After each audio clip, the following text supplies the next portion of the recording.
The Cult of the Seven Sages.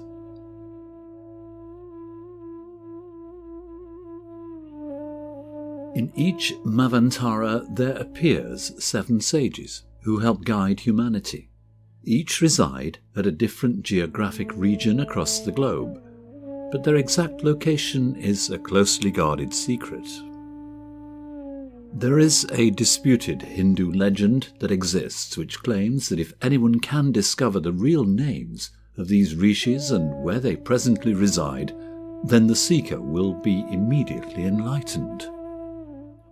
In early September 1659, Princess Jahanara, at the bequest of her brother Dara Shikoh, before he was beheaded, instructed a group of devout sadhus then living near her palace in Agra to search for clues concerning these all-powerful rishis. Nothing came of it. However, a fanatical clan grew out of this search that still survives to this day. They are known as the Cult of the Seven Sages.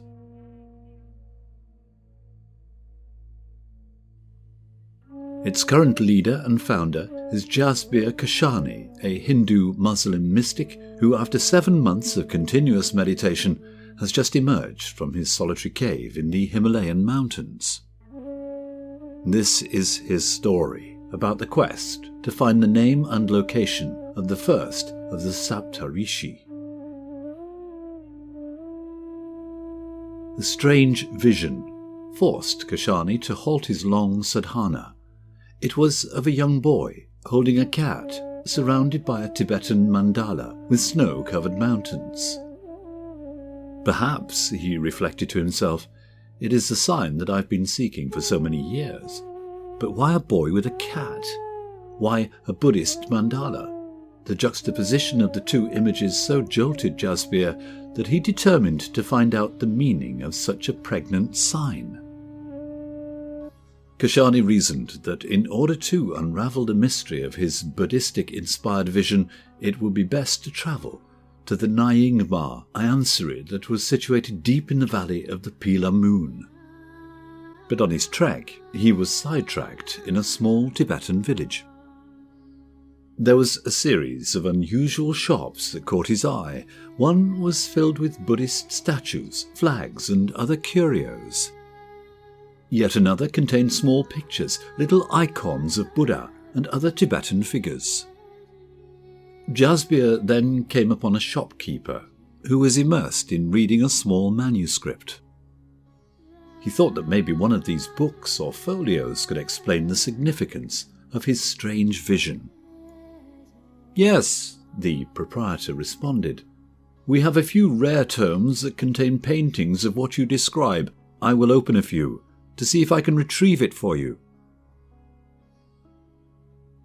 To Kashani's surprise, there were 3 distinct paintings which contained elements that he was looking for: a young boy, a cat, and a mandala.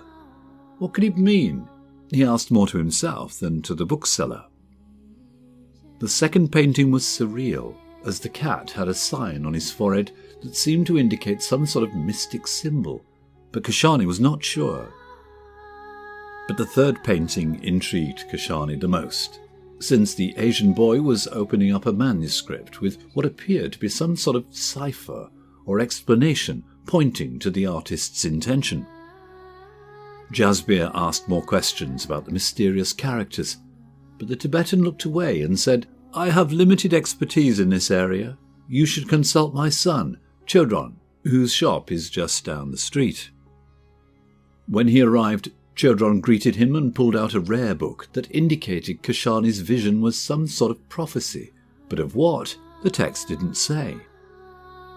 Encouraged, but still without a resolution, Kashani decided to continue his pilgrimage to the Ayamasari. The legend of Saptarishi. Vedic sages laid the foundation for spiritual Dharma. These enlightened beings were personally instructed by Lord Shiva, who taught them esoteric yogic practices on how to master the subtlest of astral and physical forces. The 7 sages were birthed by Brahma, and they manifest in each of the 4 yugas: Satya, Trita, Dvapara, and Kali. Having crossed several mountain ranges, Jasbir came to a small enclave where a Tibetan was sitting near a fire, and who shouted out, "Come near, and warm yourself." They drank some butter tea together, and the Tibetan asked about Jasbir's plans. "I am going to the Ayamasri in the next valley." The Tibetan looked quizzically at Jasbir, but said nothing. The first sign that Kashani was near his destination was a Buddhist stupa in the foreground. As Jasbir reached the Buddhist compound, it appeared empty, but after he went inside, he was pleasantly surprised. There was a large food market with all sorts of exotic delicacies. Local villagers from nearby towns had come to shop. The sights and smells were intoxicating. Kashani then climbed a set of stairs to the second floor. After walking for a few minutes, he then looked down and saw 12 Tibetan lamas eating their noonday meal. He then decided that perhaps he too could secure some food, especially after such a long sojourn, but the lamas ignored him and went on eating. Jasbir then entered an adjacent room which was full of monks eating on a long rectangle table. Here he was invited to join them. After finishing his meal, Kashani was led to one of the special libraries in the monastery, which housed their collection of Pali and Sanskrit scriptures, papers and manuscripts. Several lamas, both young and old, were intrigued by Kashani's vision and pored through several old scrolls to see if they could identify what it exactly prophesied. One bespectacled scholar identified a passage in an obscure variation of the Diamond Sutra that suggested any vision of a cat with a boy was a good omen, but what it portended ultimately the text didn't indicate. An older lama, reading a different Pali text, gestured to Jasbir and said, "We have wood blocks from centuries past. They have pictures that usually contain descriptions. Let us look and see."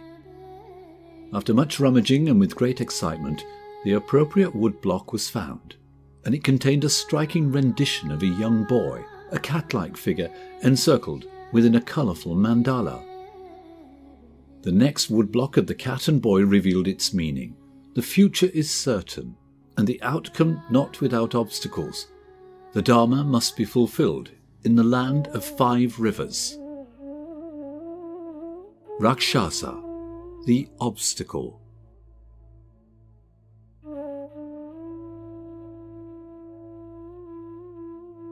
Rakshasa is usually depicted in Hindu mythology as a wrathful deity, scary and monstrous, but his more dangerous and beguiling form is human. He can adopt almost any guise, even as a holy man, but he is a force, like gravity, that pushes against anyone who wishes to restore the goodness of Dharma. Kashani immediately knew that the land of the 5 rivers was the Punjab, since he was born in Saharanpur, but the map, partial as it was, confused him. Where in the land of 5 rivers was his fated destiny? He pondered, even speaking his words aloud, so the Tibetan lamas could hear him. One of the senior monks, who was closely scrutinizing a parchment, suggested that Jasbir needed to consult Kelsang, the oracle, one who is God-seized, Mo. He will give you guidance. A small group watched as Kelsang used a small orb that magically lit up as he entered into a trance. The illumination grew brighter, and within it appeared an astrological mandala. Kelsang divined that the appearance of the chart could only mean one thing. It was both welcoming and foreboding. Jasbir must travel to the ancestral home of his mother. There he will find the young boy he envisioned. The lineage, the origins of the cult, Darashika and the confluence of 2 oceans. Dara's note to his sister, Princess Jahanara, the prophecy of the hidden rishi. Jasbir Kashani was enamoured with Sufism since he was a young boy. At the age of 17, he visited Akhund Mullah Shah Masjid, a mosque that Darashiko had built in honour of his spiritual master. It was there he came upon a letter the prince had written to his eldest sister, Jahanara, speaking of the 7 sages that guide humanity. This so intrigued Kashani that he joined a cult to find out more about these supernatural beings. But over the years, only very few stayed devoted to the cause. One by one they left, frustrated by their lack of progress. Because of this, Kashani found a Himalayan cave so he could meditate day and night in hope of securing some sort of message. Kashani's mother was born on June 1, 1922, in the sacred Sikh city of Amritsar, most famous for the Sri Harimandir Sahib, also known as the Golden Temple. Her name was Nirmal, the Pure One.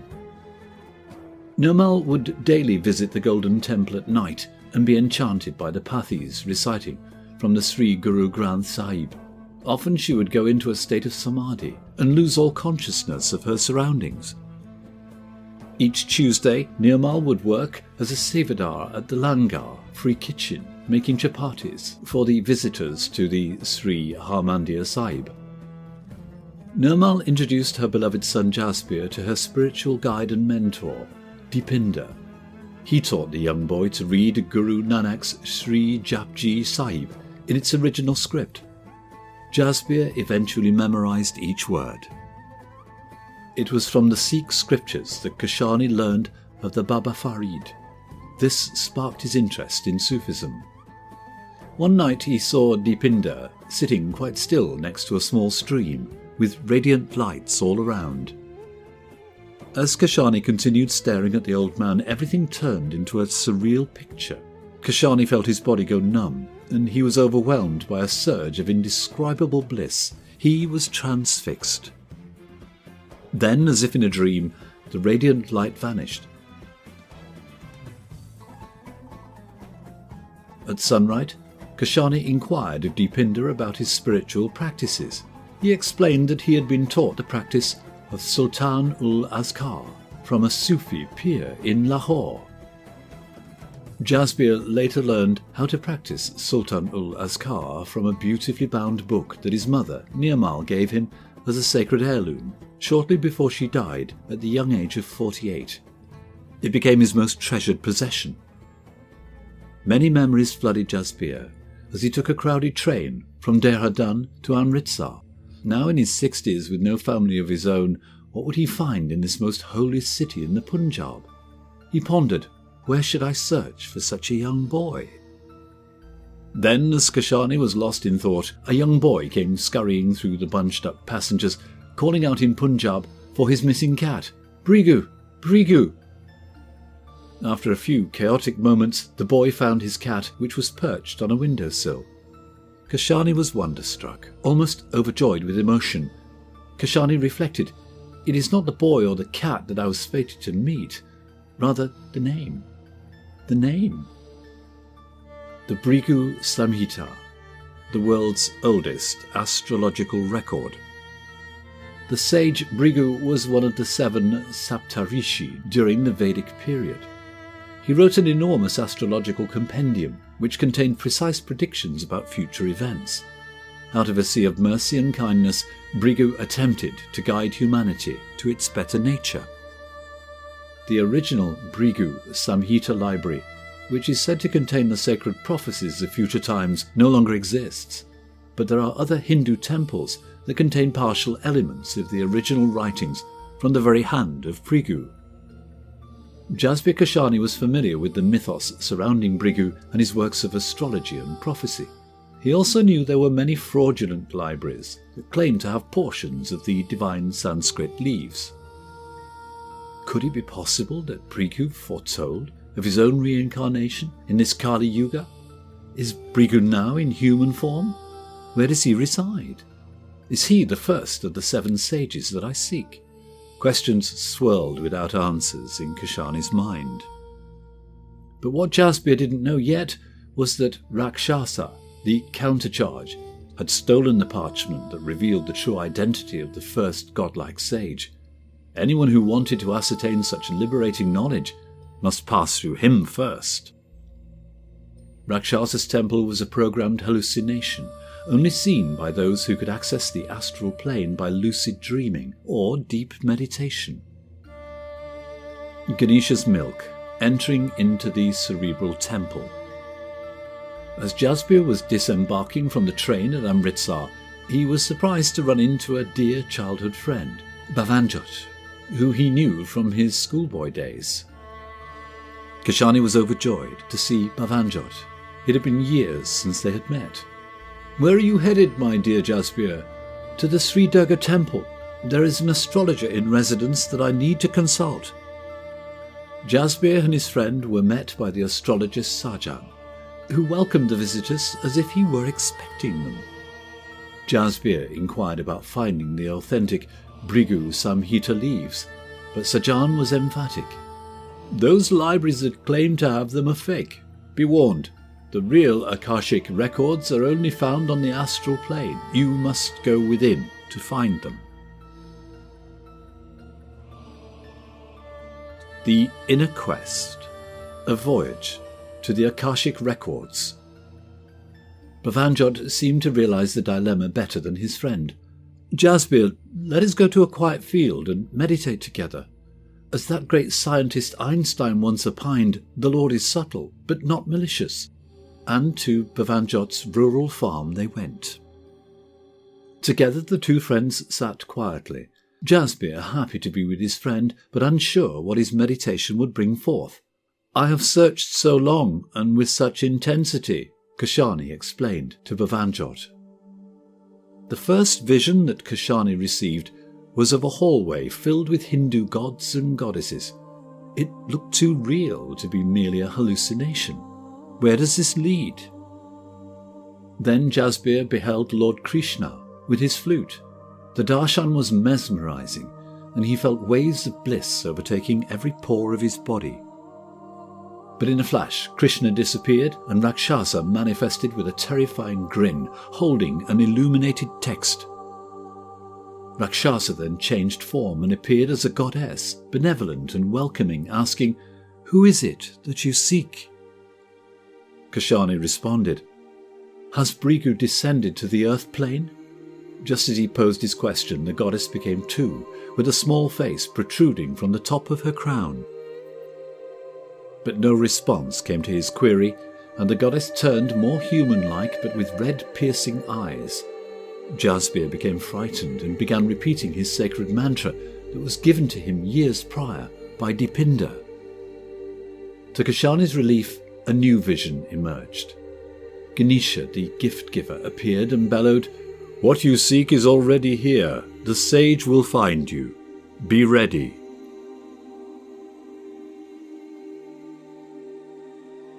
Jasbir awoke from his meditation and found himself not in a golden field with his friend, but back in his Himalayan cave. Startled beyond belief, he ruminated, "What happened? How did I get here?" He then realized the truth. He had never left the cave. Everything he had experienced were simulations upon simulations, trajectories of what was possible, coincidences beyond measure. It was a cycle, an endless cycle. This, he understood, was samsara magnified, the wheel of existence of infinite permutations, betraying their real origination and beguiling all in a web spun by the goddess of illusion, Maya. Jasbir Kashani felt as if his search for the first sage was in fact a hall of endless mirrors, each reflecting back to himself. What could this possibly mean? Then everything became crystal clear, transparent, obvious, and yet foreboding. It cannot possibly be true, and yet I know for certainty it is. Kashani had come face to face with his fate. Kashani remembered who he was in his previous incarnation. All three faces reflected only himself as he was and as he would be. Jasbir Kashani was the very sage he was seeking. He was the first Saptarishi. He was Bhrigu, born anew. He awakened to his new self, that which was eternal and ever-present. And from this awakening, Kashani knew precisely what he was ordained to accomplish. As the first of the Saptarishi, he carried the greatest of all responsibilities. Jasbir Kashani became enlightened so he could find the other 6 sages and awaken them. Thus, the Vedic Dharma could be restored, and there could be an end to the horrors of the Kali Yuga. From the recesses of his Himalayan cave, Jasbir Kashani emerged. He would now venture forth through the towns, villages and cities around the world in search of the remaining Saptarishi. This concludes Book 1 concerning the cult of the 7 sages.